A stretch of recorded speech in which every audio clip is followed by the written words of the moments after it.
ഒരു രാത്രി വാഗമണ്ണിൽ തങ്ങി പിറ്റേന്ന് പുലർച്ചെ അവിടെ നിന്നും മേഘമലയിലേക്ക് കുടുംബസമേതം യാത്ര പോകാനായിരുന്നു തീരുമാനം. അന്തിയുറങ്ങാൻ വാഗമണ്ണിൽ പലയിടങ്ങളും അന്വേഷിച്ചു. അങ്ങനെയാണ് സുഹൃത്തായ ശുഭേഷ് സുധാകരനെ ബന്ധപ്പെട്ടത്. ശുഭേഷ് നടത്തുന്ന വാഗമണ്ണിലെ വിൻസർ ഹോംസിൽ താമസ സൗകര്യം തരപ്പെടുത്തി. രാത്രി 7 മണിയായപ്പോൾ ഞങ്ങൾ ഈ സ്ഥലത്തെത്തി. 12 ഏക്കർ തേയിലത്തോട്ടത്തിന് നടുവിൽ അതിമനോഹരമായ ഇരുനില ഹോം സ്റ്റേ. 5 മുറികളുണ്ട് ഇവിടെ. പുറത്തെ ഭംഗി പോലെ തന്നെയാണ് അകത്തും. എല്ലാം നീറ്റ് ആൻഡ് ക്ലീൻ. ഞങ്ങൾ ചെന്ന രാത്രിയിൽ ചെറുമഴയുണ്ടായിരുന്നു.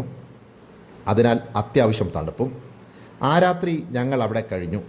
നേരം പുലർന്നപ്പോൾ ചുറ്റും പച്ചപ്പ് നിറഞ്ഞ മനോഹരമായ കാഴ്ചകൾ. ഒരു ദിവസം 10 മുതൽ 15 പേർക്ക് വരെ താമസിക്കാൻ സൗകര്യം ഇവിടെയുണ്ട്. വലിയ സാമ്പത്തികം മുടക്കാതെ വാഗമണ്ണിൻ്റെ സൗന്ദര്യം മതിവരിവോളം ആസ്വദിക്കാൻ കഴിയും. വാഗമണ്ണിൽ രാത്രിയിൽ കഴിയാൻ ആഗ്രഹിക്കുന്നവർക്ക് ഉറപ്പായും വിശ്വസിച്ച് ശുഭേഷിനെ ബന്ധപ്പെട്ടാൽ ഈ സൗകര്യം ലഭിക്കും. വാഗമണ്ണിൽ നിന്നും ഞങ്ങൾ നേരെ പോയത് മേഘമലയിലേക്കാണ്. 3.5 മണിക്കൂർ യാത്രയുണ്ടായിരുന്നു. ചെന്നപ്പോൾ മേഘമലയിൽ കനത്ത മഴ. 8ൻ്റെ പണി കിട്ടി. എങ്കിലും അവിടുത്തെ സൗന്ദര്യം ആസ്വദിച്ച് പതുക്കെ മലയിറങ്ങി.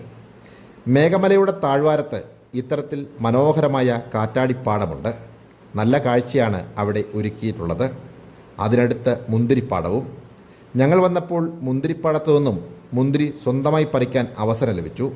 അങ്ങനെ ഞങ്ങളും മുന്തിരി സ്വന്തമായി പറിച്ചു. 1 കിലോ മുന്തിരിക്ക് അവിടെ 80 രൂപയാണ് വില. അല്പം വില കൂടുതലാണെങ്കിലും 3 കിലോ മുന്തിരി പറിച്ച് തൂക്കി ഞങ്ങളും വാങ്ങി. അങ്ങനെ അവിടെ നിന്നും മനോഹരമായ കാഴ്ച കണ്ട് നേരെ വീട്ടിലേക്ക്.